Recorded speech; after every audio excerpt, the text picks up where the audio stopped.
10 లక్షలు 15 లక్షలు అమ్ముకున్నారంటారు. ఒక్కరిని చూపించండి, సవాల్ చేస్తా ఉన్నాం. డబ్బు ఇచ్చినోడేవడో తీసుకునేవాడో ఒక్కరిని చూపించమని చెప్తే ఈ రోజుకు చూపారు మీరు. మేము మీ మాదిరో మీ నాయకుని మాదిరే రక్తపు కూడు తినాల్సిన అవసరం లేదు. మీ పార్టీ మీ నాయకుడు తినేది ప్రతి మెతుకు రక్తపు కూడు రక్త మాంసాలతో సంపాదించిన సొమ్ము మీరు తింటున్నారు.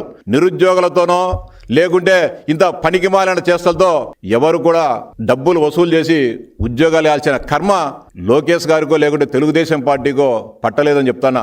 మలం తినేవాడు కూడా ఈ పని చేయడు. 16,000 మంది ఉద్యోగులతో ఉపాధ్యాయులతో సమావేశం ఏర్పాటు చేయండి. వాళ్ళ కళ్ళలు చూడండి, వాళ్ళ మగాలు చూడండి. వారంతా కూడా పేద మధ్యతరగతి బడుగు బలహీన వర్గాలకు సంబంధించిన వారే. వారిలో మహిళలు ఎక్కువ ఉన్నారు. మీరు పంపించండి, మీ సాక్షి టీవీని పంపించండి, వాళ్ళతో మాట్లాడండి. వాళ్ళ బాధలు వాళ్ళ సంతోషం చెప్తారు. ఈ రోజు మీరు బాధ పెడుతున్నారు. 16,000 మంది కుటుంబాలలో నిద్రే రాని రాత్రులు గడిపే విధంగా మీరు ఆ యువతలో నిప్పులు కురిపిస్తున్నారు. వాళ్ళ గుండెల్లో గొడ్డలితో పోటేస్తున్నారు. అన్యాయం చేసేది మీరు.